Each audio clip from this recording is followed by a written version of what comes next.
The major news from the Supreme Court today: Justice Stephen Breyer set to retire, according to sources aware of his decision.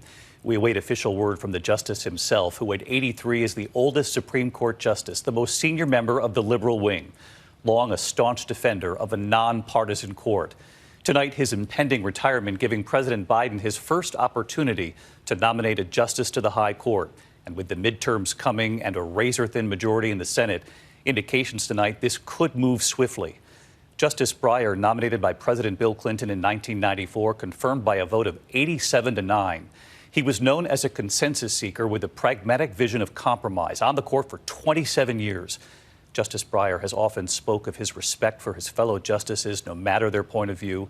But his decision to step down, the timing he surely knows, comes in a nation deeply divided. The president had campaigned on a promise to nominate a black woman to the Supreme Court. Tonight, the names on the potential shortlist right here. And this evening here, as we're on the air in the West, we have now learned that President Biden will announce Justice Breyer's retirement officially at the White House tomorrow. And then, of course, how quickly could all of this move?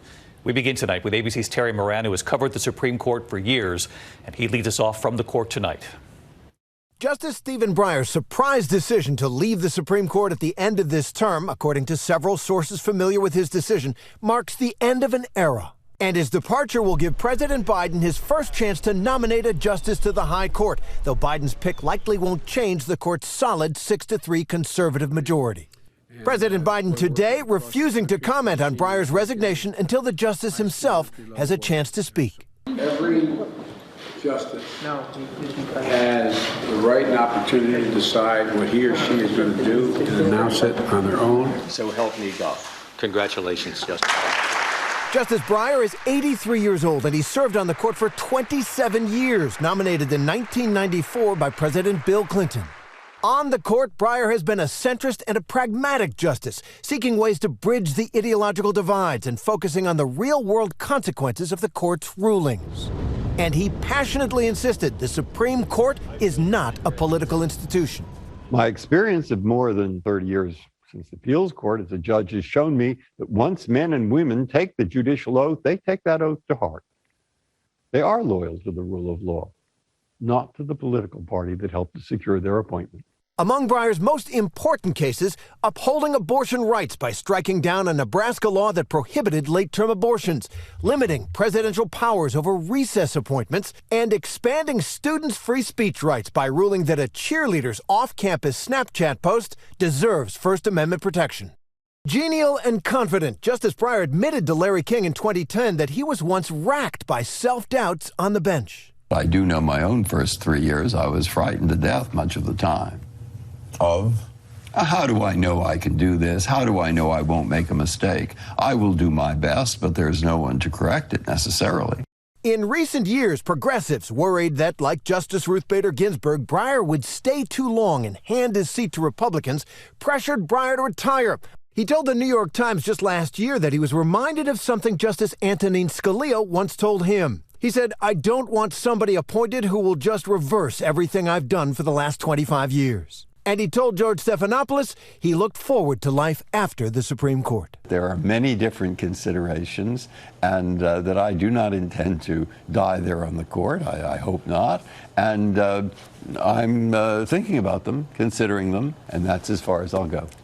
And he's earned this retirement. We remember that interview with George. Terry with us tonight. And Terry, you reported there Justice Breyer often spoke of respect for his fellow justices, regardless of their differing viewpoints. He believed that the court obviously should be apolitical. He talked about this over his 27 years on the court. But he also certainly knows the magnitude of this decision, the timing of this decision, just how divided this nation is. And those divisions, David, clearly so central, so important to the timing of Justice Breyer's decision to retire. That 87-9 confirmation vote he got back in 1994 is unimaginable today, and Justice Breyer knows it, so he's trying to give President Biden and Senate Democrats as much time as possible to confirm his successor. We expect to hear from Justice Breyer tomorrow. David? Terry Moran leading us off from the Supreme Court. Terry, thank you. And you heard the president there say very little today, saying he would wait until we get official word from Justice Breyer himself. So let's bring in ABC senior White House correspondent Mary Bruce tonight. And Mary, I want to go back to what we heard from then candidate Joe Biden, what he said during his campaign about who he would nominate to the Supreme Court. Let's listen. I'm looking forward to making sure there's a black woman on the Supreme Court to make sure we, in fact, get every representation. That was just before he won South Carolina. Mary, tonight there's already a short list of potential nominees. There is, and David, the White House today says the president is standing by that promise to nominate the first black woman to be on the Supreme Court. Tonight, the frontrunner is believed to be Judge Ketanji Brown Jackson. She's a former clerk of Justice Breyer's, and she's already actually gone through the Senate confirmation process, earning the support of 3 Republican senators when she was confirmed to the powerful D.C. Circuit Court of Appeals. Also believed to be on the list tonight, Judge Leandra Kruger of the California Supreme Court, Judge Leslie Abrams Gardner of the U.S. District Court of Georgia, and Judge J. Michelle Childs of the District Court of South Carolina. David, whomever Biden picks, she will be making history. David. All eyes on his decision. Mary Bruce, thank you. One more question on this tonight. Rachel Scott live on the Hill. And Rachel, Senate Majority Leader Chuck Schumer has already signaled he wants to move swiftly on this with the midterms coming this year and obviously this very slim majority in the Senate. That's right. The Senate is split 50-50, and Democrats do not want to waste any time. They only need 51 votes in the Senate to confirm a Supreme Court nominee. That threshold was actually lowered by Republicans back in 2017 from 60 down to 51. And tonight, Democrats are pointing to how quickly Justice Amy Coney Barrett was confirmed just days before the 2020 election. Justice Breyer may not retire until the end of the Supreme Court term, but Democrats do not have to wait. They can start the confirmation process as soon as President Biden announces his pick, David. Rachel Scott, Mary Bruce, Terry Moran, our thanks to all of you tonight on this, our coverage of the court. Hi, everyone. George Stephanopoulos here. Thanks for checking out the ABC News YouTube channel. If you'd like to get more videos, show highlights, and watch live event coverage, click on the right over here to subscribe to our channel. And don't forget to download the ABC News app for breaking news alerts. Thanks for watching.